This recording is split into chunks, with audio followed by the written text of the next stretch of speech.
তোমাদের সবার সেবায় নাসিক টিউটোরিয়াল চ্যানেলে স্বাগতম। দেখো, আজকে তোমাদের সঙ্গে আমি ডিসকাস করব এসো উদ্যোক্তা হই চ্যাপ্টারের লাইন বাই লাইন এক্সপ্লেনেশন। তো আমরা ডিটেলসে লাইন বাই লাইন সম্পূর্ণ চ্যাপ্টারটা বুঝবো। দেখো, এটা স্টুডেন্টে আমাকে ফটোটা দিয়েছে কারণ এই চ্যাপ্টারটা আমার বইয়ে নেই। তো এটা তোমাদের হাফ ইয়ারলি সিলেবাসে আছে, বাট ম্যাট্রিকের ফাইনাল এক্সামে নেই। হাফ ইয়ারলি সিলেবাসের জন্য এটা আমরা পড়ে নিব, ঠিক আছে? চলো আমরা আরম্ভ করি। এরপর বলে দিই কোয়েশ্চেন আনসারও পেয়ে যাবে। তোমরা বলে দিই ক্লাস 10 বেঙ্গলি পেজ ফলো করবে, সেখানে প্রত্যেকটা চ্যাপ্টার এক্সপ্লেনেশন এবং কোয়েশ্চেন আনসার দেওয়া হচ্ছে। দেখো, চ্যাপ্টারের নাম হচ্ছে এসো উদ্যোক্তা হই। এখন উদ্যোক্তা মানে কি? এন্টারপ্রেনার এটাকে বলে, মানে বিজনেসম্যান টাইপের ধরে নাও। তুমি নিজের ইচ্ছায়, মানে সরকারি চাকরি না করে তুমি নিজের হিসাবে কোনো একটা কাজ করলে ওইটাকে বলে উদ্যোক্তা, ঠিক আছে? মানে উদ্যোক্তা বলতে ছোটখাটো নিজের হিসাবে কাজ করে না, তুমি এমন কাজ করবে যেটার মাধ্যমে তুমি অন্যকে চাকরি দিতে পারবে, এটাকে বলে উদ্যোক্তা, মানে বিজনেসম্যান বা এন্টারপ্রেনার টাইপের। দেখো, চ্যাপ্টারের লেখক হচ্ছেন দেবজিৎ ভাই, মোস্ট ইম্পর্টেন্ট। এরপরে আমরা আরম্ভ করি। বলছে সুপ্রভাত ছাত্রছাত্রীরা। এখানে যেটা শিক্ষক আছেন তিনি বলছেন যে গুড মর্নিং, ঠিক আছে? সব বাচ্চাদের বলছেন সকাল স্কুলে সুপ্রভাত মাস্টার মশাই। তো যারা ছাত্রছাত্রীরা আছে ওরাও পাল্টা জবাব দিচ্ছে মাস্টার মশাইকে যে সুপ্রভাত, গুড মর্নিং। এবার দেখো, দশম শ্রেণীর কোঠায় প্রবেশ করে শিক্ষক প্রকাশ গোস্বামী সকলকে প্রভাবতী সম্ভাষণ জানালেন। এখন শিক্ষকের নাম কি তোমরা পেলে? প্রকাশ গোস্বামী। তো আর ক্লাসটা কি হচ্ছে তোমার? দশম শ্রেণী, ঠিক আছে? তোমাদের ক্লাসেই বলছে দশম শ্রেণীর শিক্ষক মানে প্রকাশ গোস্বামী যিনি ছিলেন, তিনি দশম শ্রেণীর কোঠায় এসে ঢুকলেন যখন, সবাইকে সকালের শুভেচ্ছা যারা জানালেন, গুড মর্নিং বলে। এবার দেখো, ছাত্রছাত্রীরাও দাঁড়িয়ে তাকে সম্ভাষণ করে। তো ছাত্রছাত্রীরাও দাঁড়িয়ে শিক্ষককে আর কি সম্মান জানালো এবং শুভেচ্ছা জানালো সকালে। এবার দেখো, এরপর শিক্ষক প্রকাশ গোস্বামী বলছেন যে আজ আমি তোমাদের সঙ্গে নতুন একটা বিষয় নিয়ে আলোচনা করব। তো তিনি কিছু একটা বিষয় নিয়ে আলোচনা করবেন, এটাই বলছেন। একজন মানুষ কিভাবে নিজেকে উদ্যোক্তা হিসেবে প্রতিষ্ঠিত করতে পারেন, এই হচ্ছে আলোচনার বিষয়। এই বিষয়ে তোমরা জানতে আগ্রহী কিনা? তো শিক্ষক প্রকাশ গোস্বামী যিনি ক্লাস 10 এর রুমে গিয়ে ঢুকে বলছেন যে আজকে আমি একটা বিষয় নিয়ে ডিসকাস করব। আর এই বিষয়টা কি, যে একজন মানুষ কিভাবে নিজেকে উদ্যোক্তা হিসেবে প্রতিষ্ঠিত করতে পারে, ঠিক আছে? মানে একজন মানুষ কিভাবে নিজের উদ্যোগ আর কি গড়ে করতে পারে, সফল উদ্যোক্তা হতে পারে, সেটা নিয়ে তিনি আলোচনা করবেন সেই দিন। তো দেখো, আবার স্টুডেন্টকে জিজ্ঞেস করছেন যে তোমরা সব এটা নিয়ে আগ্রহী তো, মানে তোমরা এটা বিষয়ে জানতে চাও তো? সবাইকে জিজ্ঞেস করছেন। দেখো, সবাই কি বললো? হ্যাঁ স্যার। শিক্ষক মহাশয়ের কথা সকলে এক বাক্যে সায় দিল, তারা শুনতে রাজি আছে। তো সকল ছাত্ররা বললো, রিপ্লাই করলো যে হ্যাঁ স্যার, আমরা সম্মত আছি, আমরা শুনতে চাই, আপনি শুনান। এরপর দেখো, তাহলে শুনো। তো টিচার এখানে শোনাচ্ছেন, বলছেন, একটি প্রচলিত কথা আছে, উদ্যোগী পুরুষ সিংহের সমান, আর আলস্য হলো কাপুরুষের নিশান। দেখো, এখানে যেটা টিচার প্রকাশ গোস্বামী শুরু করছেন কথাটি, তিনি একটা প্রবাদ বাক্য দিয়ে শুরু করছেন। তিনি বলছেন যে যে মানুষ উদ্যোগী এবং পরিশ্রমী সে কিন্তু সিংহের মতো সাহসী। আর যাদের মধ্যে অলসতা আছে, আলসী মানুষ, তারা কিন্তু কাপুরুষ, এক ধরনের কাপুরুষের লক্ষণ আছে ওদের মধ্যে, এটাই বলছেন। এরপর এর অর্থ হলো উদ্যোক্তা অর্থাৎ এন্টারপ্রেনিউর, যেটা আমি বললাম উদ্যোক্তার অন্য নাম। তো মানে এই যে প্রবাদ বাক্যটা তিনি বললেন, এটার অর্থ কি? তো এখানে বলা হচ্ছে যে এর অর্থ হলো একজন উদ্যোক্তা অর্থাৎ এন্টারপ্রেনিউর এবং কর্মহীন বেকারের মধ্যেকার ব্যবধান হলো আলস্য। এটা ভেরি ইম্পর্টেন্ট লাইন, কারণ তোমাকে জিজ্ঞেস করতে পারে যে প্রবাদ বাক্যটার অর্থ কি, বা শিক্ষক প্রকাশ গোস্বামী ছাত্রদের ওই কিভাবে বুঝিয়েছিলেন যে একজন সফল উদ্যোক্তা এবং বিফল উদ্যোক্তার মধ্যে পার্থক্য, ঠিক আছে? ওইটা।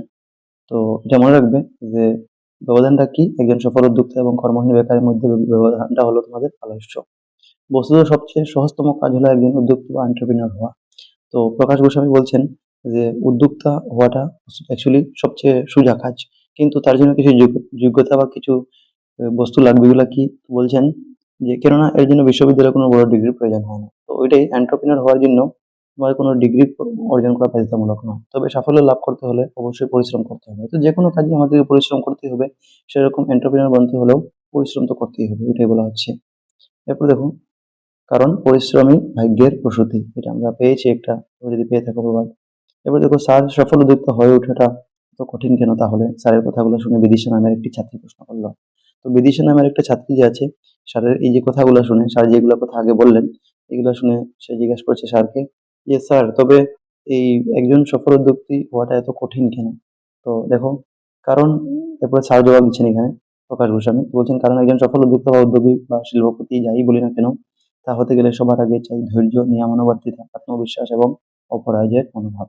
তো স্যার এই উত্তরটা বিদিশাকে দেওয়ার জন্য কিছুটা এক্সাম্পল তুলে ধরলেন, কিছু জিনিস বললেন। তিনি বললেন যে সফল হতে হলে প্রথমে তোমাকে ধৈর্য থাকতে হবে, তোমাকে নিয়ম মেনে চলার অভ্যাস থাকতে হবে, এটাকে বলে নিয়মানুবর্তিতা। আর নিজের উপর বিশ্বাস রাখতে হবে, কোনো বাধার কাছে হার না মানার তোমার মানসিকতাটা থাকতে হবে, ঠিক আছে? মানে অপরাজয়ের মনোভাব। এরপরে সবার কিন্তু এই গুণগুলো থাকে না। আবার টিচার বলছেন প্রকাশ গোস্বামী যে যেহেতু সবার মধ্যে এই গুণগুলো থাকে না, এর জন্য সবাই সফল উদ্যোক্তা হতে পারে না। যার জন্য বলেছি যে সফল উদ্যোক্তা হওয়াটা বেশ কঠিন। এর জন্য তিনি বলছেন যে এইগুলো জিনিস যার মধ্যে নেই সে কিন্তু সফল উদ্যোক্তা হতে পারবে না। দেখো উদ্যোক্তা তো যে কেউ হয়ে যাবে, এন্টারপ্রেনার বলে, কিন্তু সফল সাকসেসফুল হতে গেলে এইগুলা দরকার হবে। কি কি? নিয়মানুবর্তিতা, ধৈর্য, আত্মবিশ্বাস, অপরাজেয় মনোভাব। এবার দেখো বিদিশার প্রশ্নের উত্তরে প্রকাশ স্যার এভাবে কথাগুলো বুঝিয়ে দিলেন। প্রকাশ স্যার এইগুলো জিনিসগুলো ডিটেলসে বিদিশাকে জিনিসগুলো বুঝিয়ে দিলেন। এরপরে দেখো, আচ্ছা বলো তো, এখন টিচার মশাই শিক্ষক মহাশয় সবাইকে জিজ্ঞেস করছেন ক্লাসের মধ্যে যে, আচ্ছা বলো তো তোমাদের মধ্যে কারা কারা সাইকেল চালাতে জানো? হাত তুলে বলো দেখি। তো টিচার মহাশয় প্রকাশ গোস্বামী সবাইকে জিজ্ঞেস করছেন যে, আচ্ছা বলো তো তোমরা কারা কারা সাইকেল চালাতে জানো? তারা তোমরা হাত তুলবে যারা যারা জানো। স্যার এটা বললেন। এবার তো কি হচ্ছে, তো স্যারের কথা শুনে জনা চারেক ছাত্রকে বাদ দিয়ে প্রায় সকলেই হাত উপরে তুললো। তো সাইকেল চালানো প্রায় সকলেই জানে, এখন যেহেতু ক্লাস 10-এ পড়ছে তো প্রায় সকলেই জানবে, হয়তো কিছু একজন জানতে পারে না। ঠিক আছে?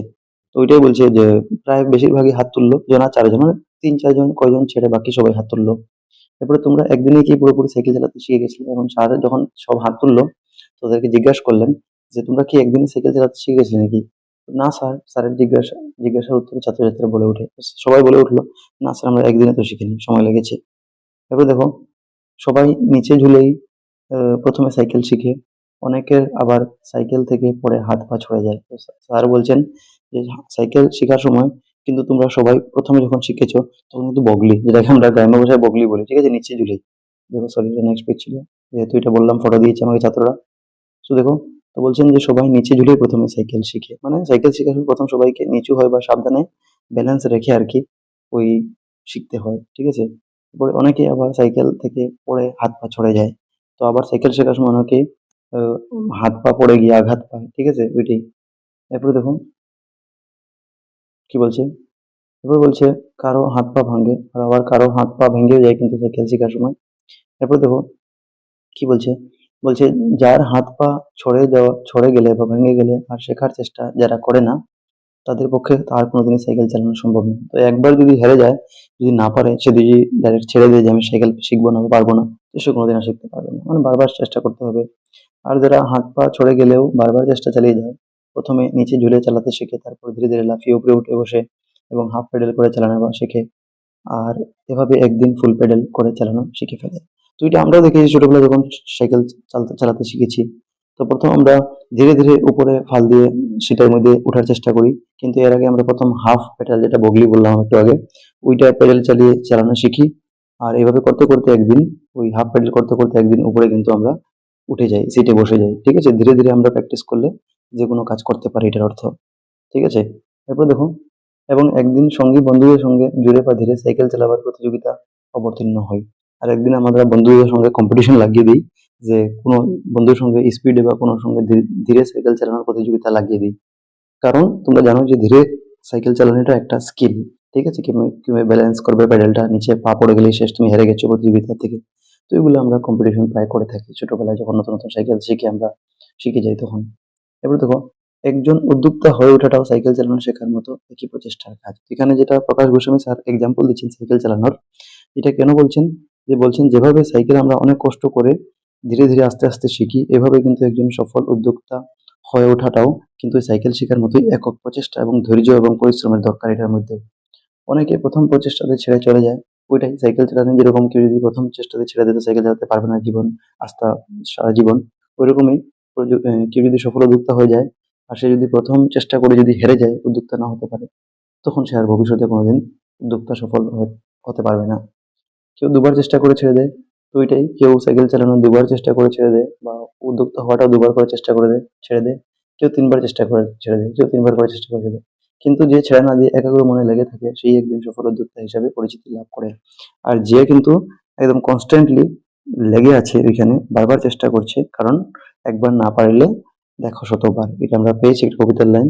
তো ওইটাই প্রকাশ গোস্বামী বলতে চাইছেন যে যে ব্যক্তি সফল উদ্যোক্তা হতে চায় তাকে কিন্তু হার মানতে হবে না, সে কিন্তু বারবার চেষ্টা করতে হবে। তাহলে নিশ্চয়ই বুঝতে পেরেছো একজন সফল উদ্যোক্তা হওয়ার জন্য আসলে কিসের প্রয়োজন। তো টিচার মহাশয় এগুলো এক্সাম্পল দিয়ে সবাইকে জিজ্ঞেস করেছেন। তো তোমরা নিশ্চয়ই বুঝতে পেরেছো যে একজন সফল উদ্যোক্তা হয়ে গেলে কিসের প্রয়োজন হয়। হ্যাঁ স্যার, বুঝতে পেরেছি, সবাই একমুখে বলে ওঠে।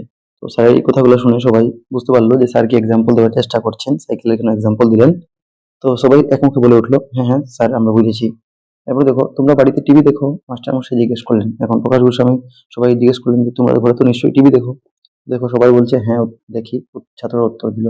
এরপর দেখো, কোকা কোলা কোম্পানির একটি বিজ্ঞাপন তোমরা নিশ্চয়ই দেখেছো, যেখানে বলা হয়েছে eat cricket, sleep cricket, dream cricket, drink cricket.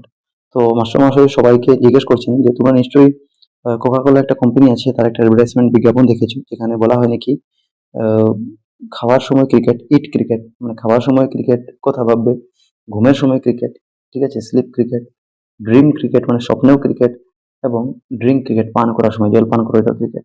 মানে অর্থাৎ সবসময় ক্রিকেট নিয়ে চিন্তা। এর মানে এই অ্যাডভার্টাইজের মাধ্যমে দেখানো হচ্ছে কেউ যদি একটা ক্রিকেট ভালো প্লেয়ার হতে চায়, তো তোকে যখন খাওয়ার সময় হবে তখন ক্রিকেটের বিষয় নিয়ে মাথায় কোনো জায়গায় তার একটা চিন্তা থাকবে। স্লিপ ঘুমাবার সময় তার ওই জিনিসটা নিয়ে চিন্তা থাকবে, টেনশন থাকবে, ঠিক আছে, সে কিভাবে আগে বাড়তে পারবে সেই জিনিসটা, সাকসেসফুল হতে পারবে। ড্রিম ক্রিকেট স্বপ্ন সেই জিনিসটাই থাকবে, আর ড্রিম ক্রিকেট। তো সবসময় মানে ক্রিকেট নিয়ে চিন্তা করবে যে একজন সফল ক্রিকেটার হতে চায়। তো এরকমই যদি কেউ সফল উদ্যোক্তা বা সফল বিজনেসম্যান হতে চায়, তখন সেটা নিশ্চয়ই চিন্তা করতে হবে যে যে ফিল্ডে সে বিজনেসম্যান হতে চায়। ঠিক আছে, আলাদা আলাদা ফিল্ড আছে, আলাদা আলাদা কাজ আছে। কেউ হয়তো কোনো কাপড় সাপড়ের যে নির্মাণ আছে ওইটা করবে, বা কেউ হয়তো কোনো প্রাকৃতিক ন্যাচারাল থেরাপি আছে ওইটার মধ্যে কাজ করছে, তো ওইটার মধ্যে তার পারফেক্ট হতে হবে ওইটাই। তো দেখো, যে ছাত্র উদ্যোক্তা হতে চায় তার কাছে এই বিজ্ঞাপনের গুরুত্ব অনেক। তো টিচার মহাশয় কেন এই অ্যাডভার্টাইজমেন্টটা বললেন? তো তিনি বোঝাতে যাচ্ছেন যে যে একজন সফল উদ্যোক্তা হয়ে যায় তার জন্য কিন্তু এই বিজ্ঞাপনটা খুব ইম্পর্টেন্ট। কারণ এর যেরকম এই বিজ্ঞাপনের মধ্যে একজন সফল ক্রিকেটার হওয়ার জন্য তার সবসময় ওই ক্রিকেট নিয়ে চিন্তা করতে হবে, ওইরকমই একজন সফল উদ্যোক্তা হতে হলেও তার সেই জিনিসটা চিন্তা করতে হবে। এবার দেখো, খেতে উঠে বসতে উদ্যোগী ব্যক্তিকে অনবরত নিরবিচ্ছিন্নভাবে কাজ করে যেতে হয় নিজের লক্ষ্য বা স্বপ্ন সার্থক করার জন্য। তো একজন সফল উদ্যোক্তা হতে হলে তাকে কিন্তু নিজের জীবনের লক্ষ্য বা স্বপ্নকে বাস্তবায়িত পরিণত করার জন্য কঠোর পরিশ্রম করতে হবে। এবং এরপরে বলছে, এবং তার একটা সৃজন মন থাকা চাই, মানে তার একটা ইনোভেটিভ মাইন্ড থাকা দরকার, ঠিক আছে, মানে নতুন কিছু ভাবার এবং নতুন ভাবে কাজ করার ক্ষমতা তার মধ্যে থাকতে হবে। একজন উদ্যোক্তাকে প্রতিটি পদক্ষেপে পরিবেশ ও পরিস্থিতির সঙ্গে তাল মিলিয়ে অগ্রসর হতে হয়। যে একজন উদ্যোক্তা যে আছে তাকে কিন্তু প্রতিটা মুহূর্তে, ঠিক আছে, কি করতে হবে, পরিস্থিতি বুঝে পরিস্থিতির সঙ্গে মানিয়ে কিন্তু সঠিক সিদ্ধান্ত নিতে হবে, ঠিক আছে। তারপর দেখো, যেমন একটি ওভারে একটা এক্সাম্পল দিচ্ছি, ক্রিকেট খেলায় কোনো একটি ওভারে একজন আহ, ভালো ব্যাটারও মানে ব্যাটসম্যান ভালো বোলিং এর ফলে রান না করতে পারে। তো ক্রিকেট খেলায় এমনও হয় যে একজন ভালো ব্যাটসম্যান, ব্রিলিয়ান্ট ব্যাটসম্যান আছে যেরকম বিরাট কোহলি, তিনিও কিন্তু কোনো কোনো ওভার এরকম থাকে যে 6টা বল তিনি মানে একটু মানে শট না খেলে কন্ট্রোল করে থেকে যান। কারণ জানেন এইখানে যদি আমি শট খেলতে যাই আউট হতে পারি, ঠিক আছে। তো নিজের উপরে সেলফ কন্ট্রোল রাখা দরকার, ওইটাই মানে ধৈর্য রাখতে হবে। কিন্তু তাকে নিজের উইকেট রক্ষা করে সিক্স মারার জন্য লুজ বলের অপেক্ষায় থাকতে হবে, ওইটাই বলছেন। যে আমি যেন বিরাট এক্সাম্পল দিলাম বিরাট কোহলির, কারণ খুব ফেমাস ক্রিকেটার তিনি, সবাই তার নাম জানে, ঠিক আছে, রান মেশিন বলে বলা হয়। তো এরকমই কোনো ক্রিকেটার আছে বিরাট কোহলির মতো ধরে না, বড় ক্রিকেটারও কিন্তু এমন সময় আসে যখন তাকে পুরো ওভারটা খেতে হয়। ইভেন কি ওয়ার্ল্ড কাপের থাকে তখন এই অবস্থায়ও, ঠিক আছে, বিশ্বকাপ থাকায়ও। তো কিরকম প্রেশার আছে তোমরা বুঝছো, এর উপরে কিন্তু তাকে নিজের ধৈর্যটা ধরে রাখতে হয়, ঠিক আছে। তো নিজের উইকেটটা যেমনি বাঁচিয়ে থাকতে পারে, কারণ সে থাকলে আগে গিয়ে রান হবে নিশ্চয়ই, এখন না হলে। তো পেশেন্স লাগে, ধৈর্য লাগে, ওইটাই। তো অনুরূপ ভাবে উদ্যোক্তাকেও ধৈর্য আর একাগ্রতা বজায় রেখে সুযোগ অপেক্ষা করতে হবে। এরকম যে সফল উদ্যোক্তা হতে আছে তাকে কিন্তু ধৈর্য এবং মনোযোগ ধরে রেখে সঠিক সুযোগের অপেক্ষা করতে হবে। এরপর দেখুন, এবং সুযোগ আসার সঙ্গে সঙ্গে তার সদ্ব্যবহার করতে হবে, আর খালি অপেক্ষা করলে হবে না। কারণ তাকে যখন সুযোগটা আসবে তার কিন্তু ব্যবহারটা করতে হবে। মানে এক ওভার যদি তুমি খেয়ে নিয়েছো 6 বল বা 2 ওভার, তখন আগের ওভারগুলো কিন্তু তোমাকে ব্যবহার ইউটিলাইজ করতে হবে, ছক্কা ফোর মারতে হবে, নাহলে তো তোমাকে সবাই গালি পাড়বে তুমি কি করছো, তোমার সময়টা নষ্ট করলে ফালতু। তো এটাই বলছি যে সফল উদ্যোক্তাকে সুযোগের অপেক্ষা করতে হবে, ধৈর্য করতে হবে, কিন্তু যখন সুযোগ আসবে তখন তার চান্সটা নিতে হবে। তারপরে দেখো, আচ্ছা তোমরা ইনফোসিস কোম্পানির নাম শুনেছো তো? এখন আরেকটা এক্সাম্পল দিচ্ছেন প্রকাশ গোস্বামী, যে তোমরা সবাই নিশ্চয়ই ইনফোসিস একটা কোম্পানি আছে তার নামটা শুনেছো। সবাই বলছে হ্যাঁ শুনেছি স্যার। তারপর দেখো, ইনফোসিস কোম্পানির প্রতিষ্ঠাতা নারায়ণ মূর্তি। তো ইনফোসিস কোম্পানির প্রতিষ্ঠাতাকে নারায়ণ মূর্তি, মানে তিনি প্রতিষ্ঠা করেছিলেন, আরম্ভ করেছিলেন কোম্পানিটা। তিনি ভারতবর্ষ তথা বিশ্বের একজন নামজাদা সফল উদ্যোক্তা বা এন্টারপ্রিনিয়র। তো নারায়ণ মূর্তিকে তিনি আহ, ভারতবর্ষের একজন বিখ্যাত এবং একজন সফল উদ্যোক্তা কিন্তু। তারপরে বলছে তিনি কিন্তু সোনার চামচ মুখে নিয়ে জন্মগ্রহণ করেননি। এখন সোনার চামচ মুখে নিয়ে জন্মগ্রহণ করা মানে তিনি ধনী বা অত্যন্ত সুবিধাজনক পরিবারে কিন্তু জন্মগ্রহণ করেননি, ঠিক আছে। এর মানে শুরু থেকে কিন্তু তাদের জীবনে কোনো সুযোগ সুবিধা ছিল না ওই নারায়ণ মূর্তির জীবনে। তো কি হলো, কর্ণাটকের এক নিম্নবিত্ত পরিবারে তার জন্ম হয়েছিল। তো কর্ণাটক জেলায় একটা দরিদ্র পরিবারে তারা জন্মগ্রহণ করেছিলেন, লোয়ার মিডল ক্লাস বলতে পারো। ছোটবেলা থেকে তার উদ্যোক্তা হওয়ার প্রবল উৎসাহ আকাঙ্ক্ষা ছিল। তো ছোটবেলা থেকেই তার একটা উদ্যোক্তা হিসাবে নিজেকে গড়ে তোলার জন্য একটা প্রবল উৎসাহ এবং আকাঙ্ক্ষা ঠিক ছিল, ঠিক আছে, একটা ইচ্ছা ছিল। ফলে কারিগরি শিক্ষা সমাপ্ত করে কিছুদিন চাকরি করে তা ছেড়ে দেন এবং সফটনিক্স নামক একটি কোম্পানি প্রতিষ্ঠা করেন। তো তিনি কি করেন, যেহেতু তার উদ্যোক্তা হওয়ার একটা ইচ্ছা ছিল প্রবল ছোটবেলা থেকে, তো তিনি কারিগরি শিক্ষা যেটা শেষ করার পর তিনি কিছুদিনের জন্য আহ, চাকরি করেছিলেন এবং পরে সেই চাকরি ছেড়ে দিলেন। এরপরে কি করলেন, তিনি সফটনিক্স নামক একটা কোম্পানি প্রতিষ্ঠা করলেন, একটা সফটনিক্স নামক একটা ছোট একটা কোম্পানি প্রতিষ্ঠা করলেন। কিন্তু 1.5 বছরের মধ্যে ঋণগ্রস্ত হয়ে কোম্পানিটি বন্ধ হয়ে যায়। কিন্তু এই সফটনিক্স কোম্পানিটি কি হয়, মাত্র সফল হয়নি আর কি, 1.5 বছরের মধ্যে ঋণের বোঝায় পড়ে সেটা বন্ধ হয়ে যায়। এরপরে দেখো, এরপর নারায়ণ মূর্তি পুনরায় চাকরিতে যোগদান করেন। এরপর পুনরায় যে চাকরিটা তিনি ছেড়ে দিয়েছিলেন সেই চাকরি যোগদান করেন। কিছুদিন পর সেই চাকরি বাদ দিয়ে জনা কয়েক বন্ধু মিলিয়ে এবার ইনফোসিস কোম্পানি প্রতিষ্ঠা করেন। এরপরে তিনি কয়েকজন বন্ধুর সঙ্গে নিয়ে তিনি আবার চাকরিটা ছেড়ে ওই ইনফোসিস কোম্পানি নামে একটা কোম্পানি ঠিক আছে, প্রতিষ্ঠা করেন। এরপরে এই কোম্পানি খোলার জন্য নারায়ণ, এরপর দেখো এখন এই ইনফোসিস কোম্পানি খোলার জন্য নারায়ণ মূর্তিকে তার স্ত্রীর নিজের সঞ্চিত অর্থ থেকে 10,000 টাকা নিয়েছিলেন। তো তার স্ত্রী যে ছিল, বউ ছিল, তার 10,000 টাকা জমানো ছিল, সেই টাকাটা কিন্তু তিনি নিয়েছিলেন তার এই কোম্পানি শুরু করার জন্য, ঠিক আছে, তার স্ত্রী থেকে হেল্প নিয়েছিলেন। এবারে দেখুন, নিজের ঘর থেকে 10,000 টাকা নিয়ে আরম্ভ করা ইনফোসিস কোম্পানি প্রথম অবস্থায় বহু বাধা বিপত্তির সম্মুখে মুখ থুবড়ে পড়ে। এর মানে প্রথম অবস্থায় নারায়ণ মূর্তি যে নিজের ঘর থেকে মানে নিজের বউ থেকে 10,000 টাকা নিয়েছিলেন, সেটা দিয়ে ইনফ্লুয়েন্স কোম্পানি শুরু করেছিলেন, কিন্তু অনেক সমস্যা এবং বাধার সম্মুখীন হতে হয়েছিল এবং তার ব্যবসাটা কিন্তু অতটা সফল হয়নি। তো 9-এর দশকে তখনকার বিত্তমন্ত্রী ভারতীয় অর্থনীতিতে মুক্ত বলে ঘোষণা করার সঙ্গে সঙ্গে ইনফোসিসের সম্মুখে অপরন্ত সুযোগ সুবিধা দুয়ার খুলে যায়। তো 9-এর দশকে মানে ওই 1999-90-র দশকে, ঠিক আছে, 1990-এর দশকে তো কি হয়েছিল, বলছে 9-এর দশকে মানে 90-এর দশকে ভারতের অর্থনীতিকে মুক্ত মানে ওইটাই উদারীকরণ, মুক্তকে আমরা যখন সমাজবিজ্ঞানে তোমরা পড়বে, সমাজবিজ্ঞানে এটাই বলে উদারীকরণ, ঠিক আছে। একটা অর্থনীতিকে যখন খোলা হয় তাকে বলে উদারীকরণ, সবার জন্য, প্রাইভেট বা যারা গভর্নমেন্ট প্লেয়ার আছে বা বাইরের যারা আছে সব যাতে ইনভেস্টমেন্ট করতে পারে, তো এটাকে বলা হয়। ওই জিনিসটা এখানে বলা হচ্ছে যে ভারতের বিত্তমন্ত্রী 90-এর দশকে ভারতের থেকে মুক্ত বলে ঘোষণা করার সঙ্গে সঙ্গে ইনফোসিসের সম্মুখে অপরন্ত সুযোগ সুবিধার দুয়ার খুলে আসে। তো এটা হওয়ার সঙ্গে সঙ্গে ইনফোসিসের একটা চান্স আসলো যে সে সেখানে মার্কেটে কাজ করতে পারবে। সময় ও সুযোগের সদ্ব্যবহার করার ফলে নারায়ণ মূর্তি তাদের কোম্পানি ইনফোসিসকে আর পেছনের দিকে তাকাতে হয়নি। তো নারায়ণ মূর্তির সঠিক সময়ে পাওয়া সেই যেটা সুযোগ পেয়েছিলেন সেটাই কাজে লাগিয়েছিলেন এবং ফলে যেটা ইনফোসিস কোম্পানি ছিল সেটা কিন্তু দ্রুত উন্নতি করে, ডেভেলপ করে এবং তাকে আর ব্যর্থতার সঙ্গে পিছন দিকে তাকাতে হয়নি।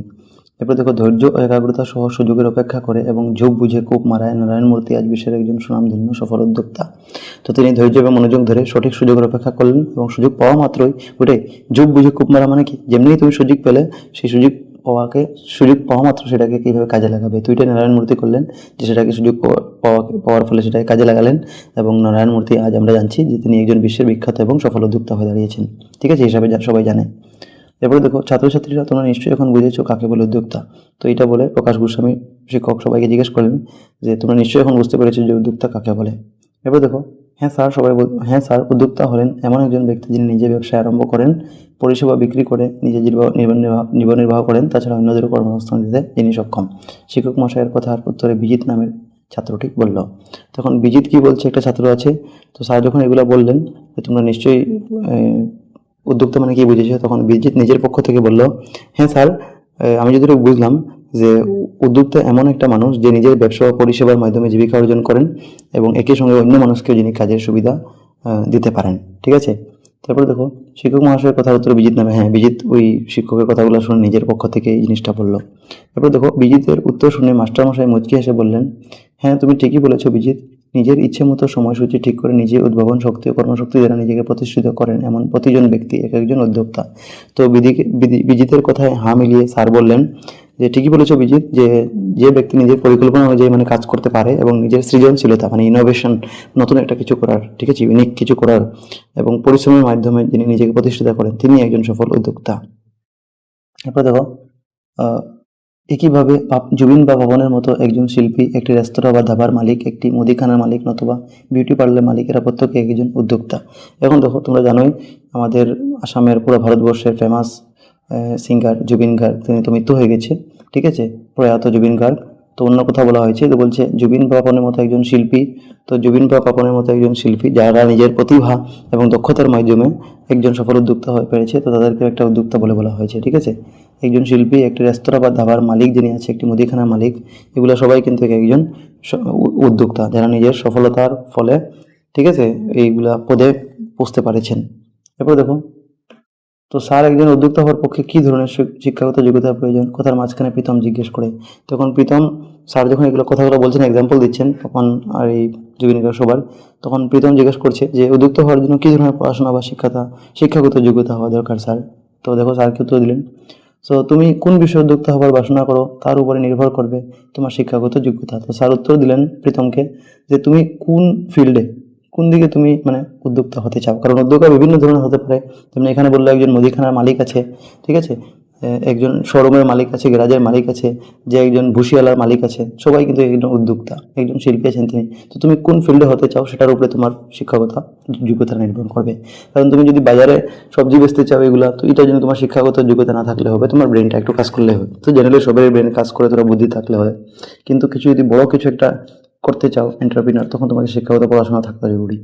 কারণ তোমার কথাবার্তা বলতে হবে লোকের সঙ্গে বাইরের লোকের সঙ্গে, ইভেন কি ফরেনেও, তখন তোমাকে ইংলিশ কথা বা অন্যান্য ল্যাঙ্গুয়েজ শিখতে হবে বা একটু নলেজটা থাকতে হবে। ঠিক আছে, কম্পিউটার নলেজ থাকতে হবে, কম্পিউটার ফিল্ডে যদি তুমি কিছু করতে চাও, হিসাব নিকাশ। এরপর দেখো, তো এটাই স্যার বলছেন যে একটি ধাবা বা মুদিখানা খোলার জন্য অথবা একটি শাকসবজির দোকান খুলে স্বাবলম্বী হওয়ার জন্য বিশেষ কোনো শিক্ষাগত প্রয়োজন নেই। তো একজন মুদিখানা আছে তোমার, ঠিক আছে, তুমি ভুসিমারা জিনিস বেচছো বা সাপ্লাই করছো, ওইটার জন্য তোমার শিক্ষাগত না হলে চলবে। ধাবার জন্য দরকার নেই, খানের জন্য, শাকসবজি দোকানের জন্য দরকার নেই। কিন্তু এসব ব্যবসায় ও কৃতকার্য হতে গেলে বুদ্ধি ও সাধারণ জ্ঞানের প্রয়োজন। তো বুদ্ধি সব জিনিসের মধ্যে দরকার, যা তোমরা জানছোই। অন্যদিকে একটি বিউটি পার্লার, মোটর সেলাইয়ের গ্যারাজ বা মোবাইল ফোন টিভি সেলাইয়ের দোকান খুলতে গিয়ে নিজেকে সেই কাজের কৌশল দক্ষতা অর্জন করতে হবে। এখন তুমি যদি মোবাইলের দোকান খুলেছো, মানুষ মোবাইল ঠিক করাতে আসছে, মানে তুমি যদি মোবাইলের নিজেই কাজ না করতে পারো, তো অন্য দিয়ে কাজ করিয়ে করিয়ে তোমার কাস্টমারকে দিবে নাকি? তো তুমি নিজে কাজ করাটা, তোমার নিজের স্কিল থাকাটা, ট্যালেন্ট থাকাটা দরকার। ওইটাই বলছে যে তোমার কৌশল বা স্কিল বা দক্ষতা, ট্যালেন্টটা থাকতে হবে, তখনই তুমি এইগুলো কাজ করতে পারবে। ঠিক আছে, যেগুলো বলছে। এরপর শুধুমাত্র অন্যের উপর নির্ভর করে এ ধরনের ব্যবসায় সাফল্য অর্জন করা সম্ভব নয়। তো তুমি যদি ধরে নাও মোবাইলে একজন গ্রাহক, মোবাইলের দোকান খুলে দিয়েছো, থোড়াথুড়ি কাজ শিখেছো, বেশি পারো না, মানুষ এখন তোমার কাছে আসবে, তো কয়বার তুমি দূরে দূরে অন্য যারা মোবাইল রিপেয়ারিং ভালো পারে তাদের কাছে করবে। কারণ এরকম কী হবে, তোমাকে তাকেও টাকা দিতে হবে, তুমি আবার গ্রাহকের কাছ থেকে কত টাকা নিবে, অনেক ভেজাল হবে। তো তোমার নিজে কাজটা শেখাটা খুব জরুরি। কিন্তু এটাই বলছে যে উদ্যোক্তা হতে হলে যদি এইগুলা স্কিল থাকতে হবে, ট্যালেন্ট থাকতে হবে তোমার কাছে। ঠিক আছে, অন্যের উপরে ভরসা করে তুমি সাফল্য হতে পারবে না। এরপর দেখো, আবার বর্তমান সময়টা যেমন এটি প্রযুক্তি, টেকনোলজি, তথ্য প্রযুক্তি, ইনফরমেশন টেকনোলজি, নলেজের উপর ভিত্তি করে গড়ে ওঠা অর্থনীতি বা সমাজ ব্যবস্থার কাল। তো বর্তমান যেটা যুগটা আছে, এখানে কি আছে, তোমার তথ্য প্রযুক্তি, জ্ঞান, ঠিক আছে, এইগুলো থাকতে হবে, গুরুত্বপূর্ণ ভূমিকা আছে এগুলো। সুতরাং এসব ক্ষেত্রে উদ্যোক্তা হতে গেলে এ ধরনের বিষয় শিক্ষা, জ্ঞান, কৌশল আয়ত্ত করা একান্ত জরুরি। সো তুমি যদি টেকনোলজি যেটা নতুন নতুন আসছে, ইনফরমেশন আইটি যেটা সেক্টর আছে, এটার বিষয়ে যদি তোমার নলেজ না থাকে, তখন তুমি সেই ফিল্ডে কীভাবে কাজ করবে? তো এর জন্য তোমার পড়াশোনা দরকার। এই জন্য স্যার বলে দিয়েছিলেন যে ডিফারেন্ট ডিফারেন্ট কাজের জন্য শিক্ষাগত যোগ্যতা ডিফারেন্ট ডিফারেন্ট থাকতে পারে বা কোনোটার প্রয়োজন নেই। তো এরপর দেখো, এটাই বলছে ওই নতুন যেটা জামানা আছে, যেটা সিস্টেম আছে, এটার সঙ্গে তোমাকে অবগত থাকতে হবে সবসময়। ঠিক আছে, তো কম্পিউটার ইঞ্জিনিয়ারিং বা ইলেকট্রনিক্স ইঞ্জিনিয়ারিং বা এমবিএ ইত্যাদি ডিগ্রি অর্জন করে তথ্য প্রযুক্তির সঙ্গে সম্পর্কিত ব্যবসা বা উদ্যোগ ইত্যাদি স্থাপন করলে কৃতকার্য হওয়ার অধিক সম্ভাবনা থাকে। সো এখন কম্পিউটার ফিল্ডে যদি তোমার নলেজ থাকে, ঠিক আছে, তোমার ডিগ্রি থাকে, তুমি এগুলো উপযুক্ত শিক্ষা নিয়েছো, এমবিএ করেছো, তখন কিন্তু তথ্য প্রযুক্তি সম্পর্কে ওই টেকনোলজির বিষয়ে তুমি ব্যবসা শুরু করে সফল হতে পারবে। এইগুলোর তোমার নলেজ থাকতে হবে, পড়াশোনা থাকতে হবে, ডিগ্রি থাকতে হবে। তারপরে দেখো, একটি হাসপাতাল বা নার্সিং হোম প্রতিষ্ঠা করতে চাইলে নিজেকে একজন ডাক্তার বা এমবিবিএস ডিগ্রিধারী হতে হয়। তো একটা নার্সিংহোম যদি তুমি খুলতে চাও চিকিৎসা সংক্রান্ত আর কি কাজ পরিচালনার জন্য, তখন তোমার চিকিৎসা বিদ্যা মানে এমবিবিএস ডিগ্রিটা থাকতে হবে, ওইটাই। তো অসমে স্বাস্থ্যখণ্ডে পরিষেবা যোগান ধরে হাসপাতাল খুলে সফল হয়েছেন জিএনআরসি হসপিটালের স্বত্বাধিকারী শ্রী নুমল চন্দ্র বড়ুয়া। নামগুলো মনে রাখবে যে অসমে কারা জিএনআরসি হসপিটাল খুলেছেন আর তিনি সফল হয়েছেন, তো শ্রী নুমল চন্দ্র বড়ুয়া। ঠিক আছে, আর ডাউনটাউন হসপিটালের মালিক, এরপরে বলছে এই ডাউনটাউন হসপিটালের মালিক যার নাম শ্রী নরেন্দ্রনাথ দত্ত। ঠিক আছে, উপরে দেওয়া আছে নেম কেয়ার হসপিটাল এর মালিক শ্রী হিতেশ বড়ুয়া। নেম কেয়ার হসপিটালের মালিক এরা প্রত্যেকে একজন চিকিৎসক, তারা এক একজন নিজেকে চিকিৎসক হিসাবে, কারণ প্রথম তারা নিজে ডাক্তারি করেছেন, এরপরে ডাক্তার থেকে রিটায়ার্ড হয়ে গেছেন বা অন্য, তখন তারা নিজেই চেম্বার খুলে সেখানে অন্য অন্য মানুষকে রেখে, ঠিক আছে, তার আন্ডারে কাজ করিয়েছেন। তো একজন সফল উদ্যোক্তা, কারণ উদ্যোক্তা মানে নিজেও কাজ করবে, অন্য কেউ কাজ দিতে পারবে, এরকম। এরপর দেখো, যারা সফল হয়। এরকমই অসম এয়ার প্রোডাক্টস, প্রিমিয়াম ক্রায়োজেনিক ইত্যাদি উদ্যোগের স্বত্বাধিকারী শ্রী অভিজিৎ বড়ুয়া এবং প্রখ্যাত নির্মাণকারী শ্রী বা বিল্ডার শ্রী জে এন খাটনিয়া সকলে এক একজন ইঞ্জিনিয়ার।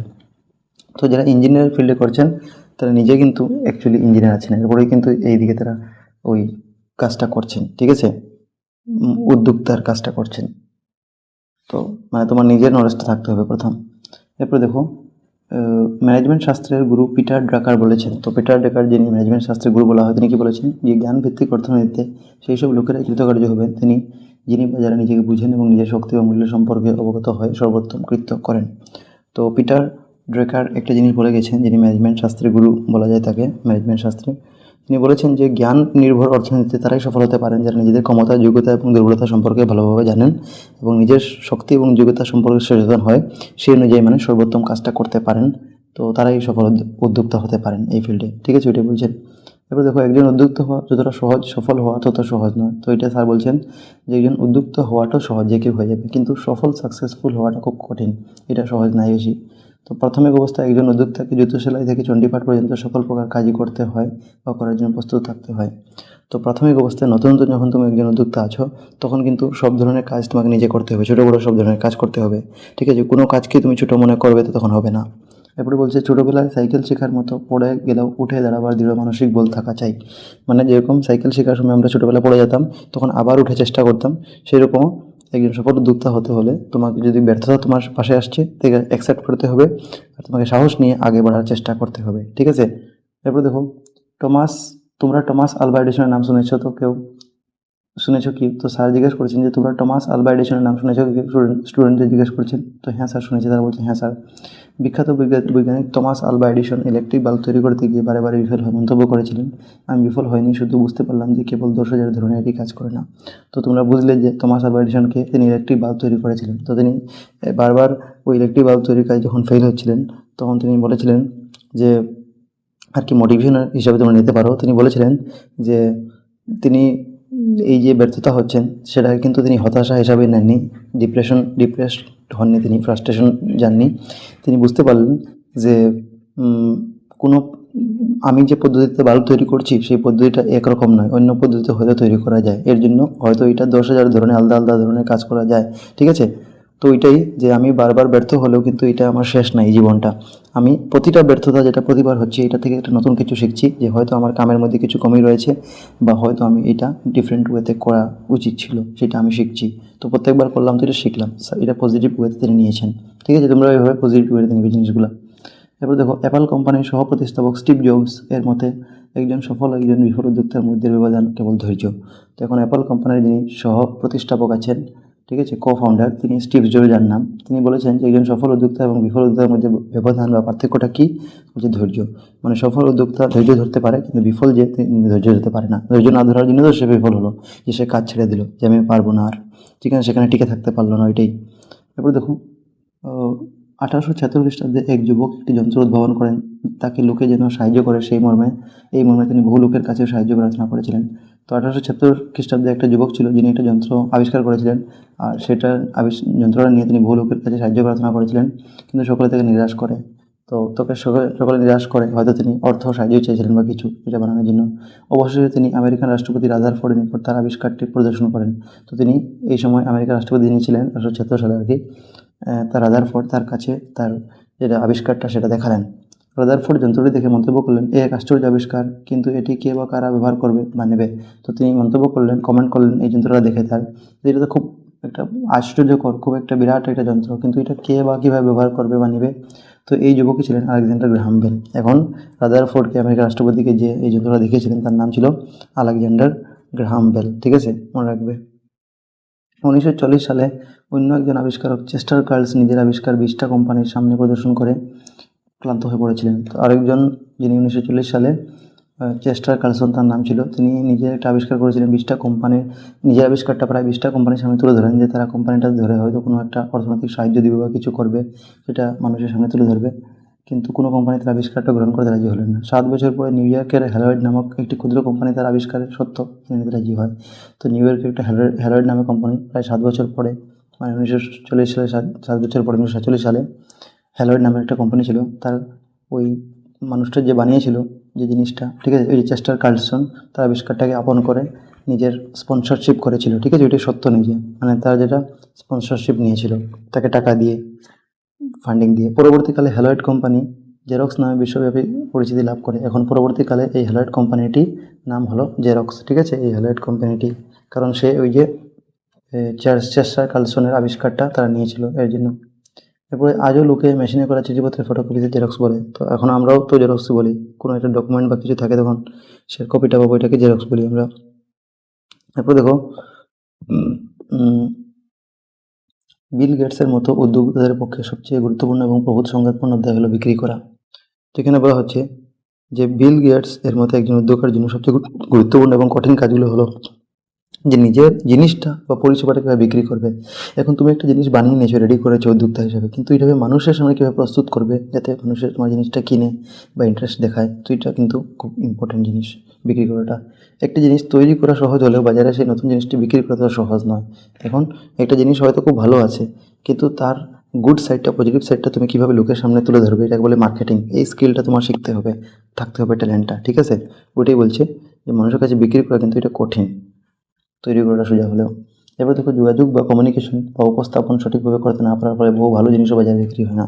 তো হয়তো জিনিসটা খুব সুন্দর, কিন্তু তোমার যদি মার্কেটিং স্কিল না থাকে, জিনিস বেচার কৌশলটা না থাকে, তখন তুমি কিন্তু ভালো জিনিস হয়েও এটা বেচতে পারবে না। সুতরাং বিক্রি করার কৌশল জানাটা এক মার্কেটিং স্কিল যাকে বললাম উদ্যোক্তার পক্ষে অত্যন্ত গুরুত্বপূর্ণ। তো তোমার একজন সফল উদ্যোক্তা হলে এই স্কিলটা, এই ট্যালেন্টটা থাকতে হবে, এই কৌশলটা। এরপর দেখো স্যার উদ্যোক্তা হওয়ার জন্য কত টাকার মূলধন প্রয়োজন, মানে মোট কত টাকার প্রয়োজন তোমার সেভিং, এটাকে জিজ্ঞেস করছে অর্জুন, জিজ্ঞেস করছে মাস্টার মহাশয়কে। তো দেখো তিনি কি উত্তর দিলেন। তো অনেকেরই এমন ধারণা আছে যে উদ্যোক্তা হওয়ার জন্য বহু টাকার প্রয়োজন, প্রচুর টাকার প্রয়োজন, কিন্তু ভারতের সর্বকালের সফল একজন উদ্যোক্তা ধীরুভাই আম্বানির হাতে আদতে কোনো মূলধন ছিল না। এখন প্রকাশ গোস্বামী এই কথাটা শুনে বলছেন যে সকলের একটা ধারণা আছে যে, অনেক মানুষের ধারণা আর কি, যে ব্যবসা বা উদ্যোগ শুরু করতে অনেক টাকা দরকার, কিন্তু ধীরুভাই আম্বানির কাছে কিন্তু ব্যবসা শুরু করার মতো নিজের কোনো মূলধন ছিল না, তবুও তিনি কিন্তু সফল উদ্যোক্তা হয়ে দাঁড়িয়েছেন। দেখো আর তার শিক্ষাগত যোগ্যতাও ছিল না, পড়াশোনা এমন ছিলেন না। ম্যাট্রিক পাস করার পর শিক্ষা সমাপ্ত করে ধীরুভাই প্রথমে পেট্রোল ডিপোতে তেল ভরানোর কাজ করেছিলেন। মাত্র ম্যাট্রিক পাস করার পরেই তিনি পেট্রোল ডিপোতে কাজ করেছিলেন, তেল ভরানোর কাজ, এবং নিজের কাজের দক্ষতার ফলে তেল ডিপোর ম্যানেজার পদে উন্নীত হয়েছিলেন। এবং তার ট্যালেন্ট ছিল এর বলেই তিনি পরে গিয়ে ম্যানেজারও হয়েছিলেন তেল ডিপোরে গিয়ে, যেখানে তিনি কাজ করতেন প্রথমে, ঠিক আছে। তো এরপরে দেখো, এবং নিজের কাজের দক্ষতার ফলে তেল ডিপোর ম্যানেজার, হ্যাঁ। এরপরে কিন্তু উদ্যোক্তা হয়ে নিজেকে প্রতিষ্ঠা করার দুর্বার আকাঙ্ক্ষায় তিনি চাকরি ছেড়ে দিয়ে ব্যবসায় করার সিদ্ধান্ত গ্রহণ করেন। এখন তিনি ম্যানেজার হয়েও কিন্তু সন্তুষ্ট হননি, তিনি একজন উদ্যোক্তা হতে চেয়েছিলেন বলে তিনি সেই কাজটি ছেড়ে ব্যবসা করার সিদ্ধান্ত গ্রহণ করেন, যে নিজে ব্যবসা করার ডিপেন্ড থাকবেন না। তো নিজের মূলধন না থাকার ফলে প্রবাদের সেই কথাটা, অকাল গেল সুকাল এলো, খেয়ে কাঁঠালের কুশ, এখন কি বলে পালাবে গল্প দিয়ে মাসির ধূস। তো এখন তার কাছে কিন্তু টাকা ইনভেস্টমেন্ট করার মতো টাকা ছিল না, এর জন্য এই প্রবাদের একটা সেই কথাটা। তো এখানে প্রবাদটা কি বলেছে, যে অকাল গেল সকাল এলো, মানে এখানে প্রবাদটির মাধ্যমে তোমরা যদি বুঝতে চাও, এটার মধ্যে বোঝাচ্ছে যে অভাব এবং সমস্যার মাধ্যমে কিন্তু মানুষকে পরিস্থিতি অনুযায়ী তার বুদ্ধি এবং সাহসের পথটা বের করতে হবে, ঠিক আছে। তো ধীরুভাই আম্বানিও তার এরকম পরিস্থিতিতে কিন্তু মূলধনের যেটা অভাব ছিল, টাকা ছিল না ইনভেস্টমেন্ট করার, সেটা কিন্তু বাধা হতে দেননি। তো তিনি কী করেছিলেন, ব্যবসার জন্য লোকের কাছ থেকে টাকা নিয়ে কাপড় তৈরি করে পুনরায় সেই কাপড় তাদের কাছে বিক্রি করে অধিক মুনাফা তিনি অর্জন করেন। তো তিনি সেই টাইমে যখন তার কাছে টাকা ছিল না, তখন কী করলেন, অন্যদের কাছ থেকে টাকা নিয়ে কাপড় তৈরি করলেন এবং সেই কাপড় আবার তাদের কাছেই বিক্রি করতেন, ঠিক আছে। এভাবে তিনি বেশি লাভ করতে সক্ষম হন, কারণ যে টাকা লাভ করতেন সেটা কী করতেন, তার যারা পার্টনার্স ছিল, তার অংশীদার, তাদের মধ্যে কিন্তু বিতরণ করে দিলেন।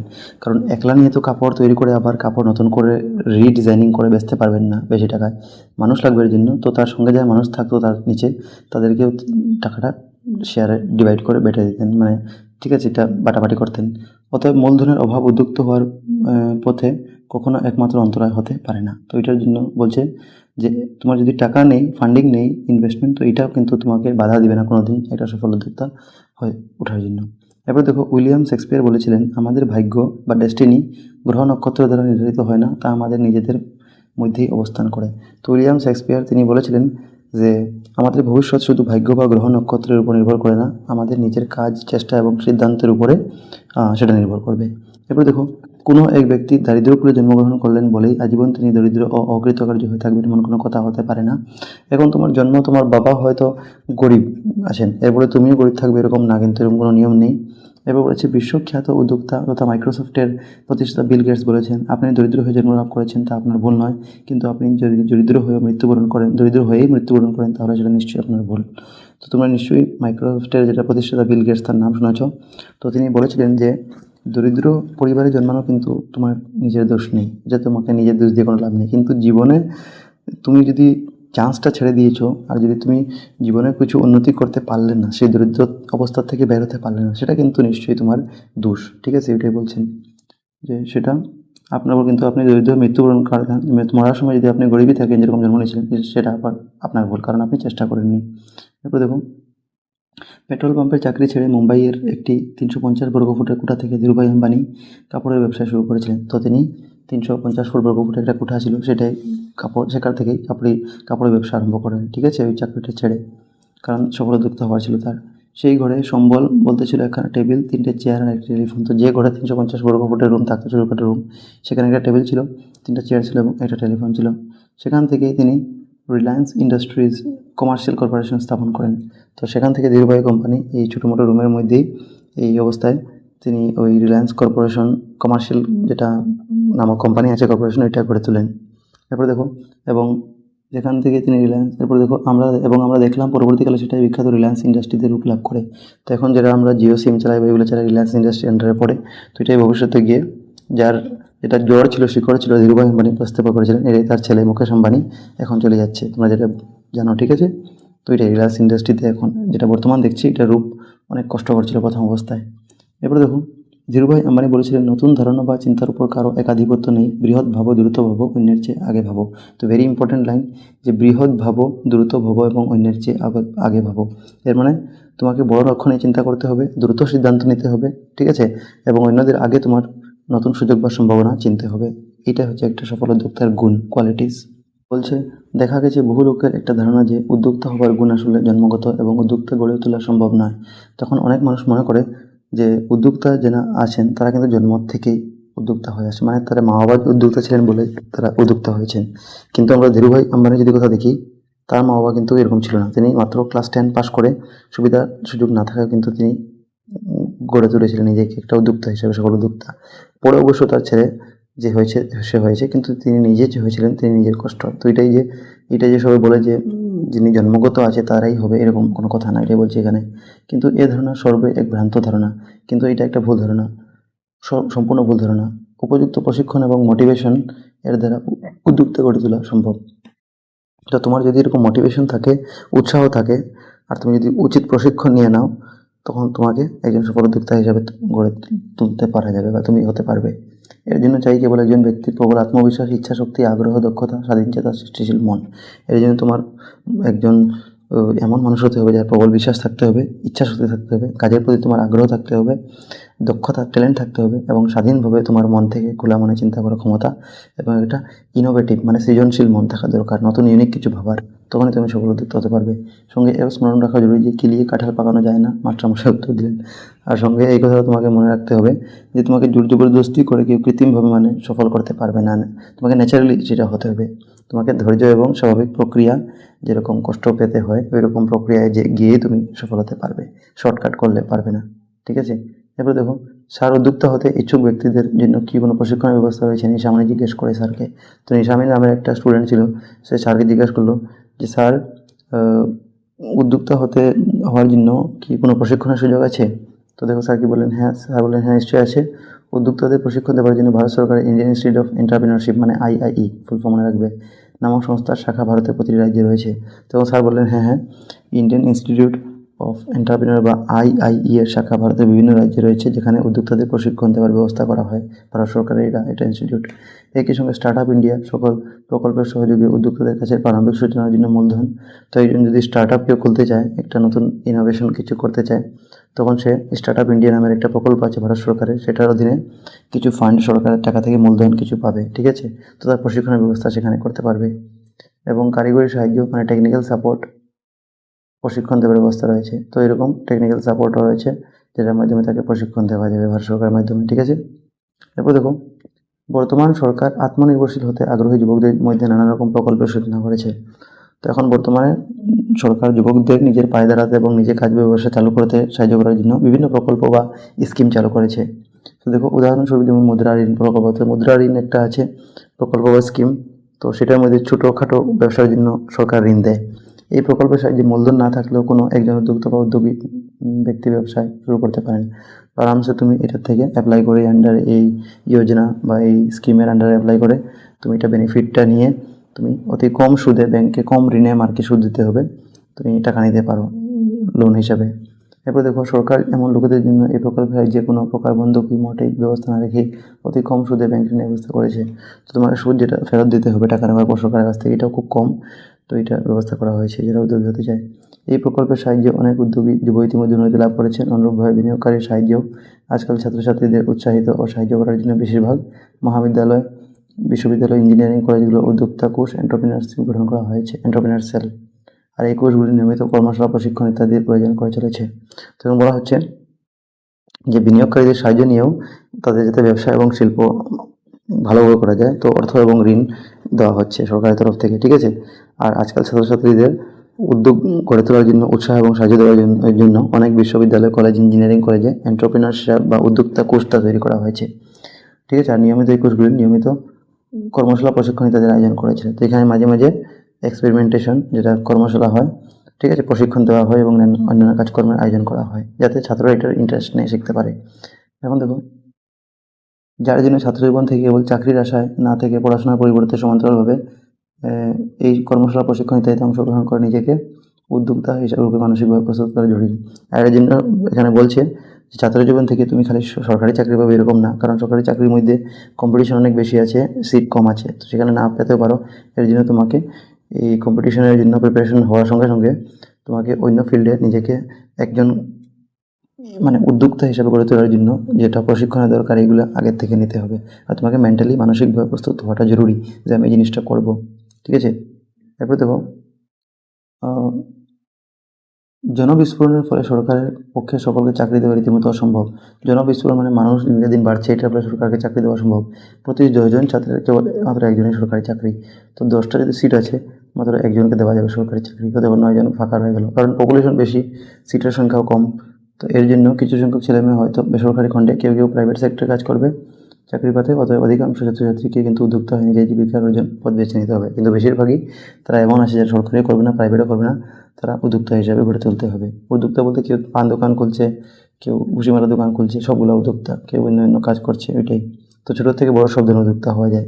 তো ছাত্রছাত্রীরা এক্ষেত্রে শীঘ্র নিজেকে মানসিকভাবে প্রস্তুত করে নিলে তা নিজের এবং সমাজের পক্ষে মঙ্গলজনক। সেখানে বলছে যে ছাত্ররা যদি নিজেদেরই একটু তৈরি করে নেয় মেন্টালি, যে আমরা এরকম হতে পারি, উদ্যোক্তা হতে পারি, তো তাদের জীবিকা নির্বাহের একটা পথ আরামসে বের হয়ে যাবে, ঠিক আছে, বেছে নিতে পারবে এখন থেকেই। তো এর সঙ্গে পাঠটা শেষ হলো। আশা করি তোমরা পাঠটা পড়ে মোটামুটি একটা আইডিয়া পেতে পেরেছো। নেক্সট ভিডিওতে আমরা কোয়েশ্চেন ডিসকাস করবো। Thank you for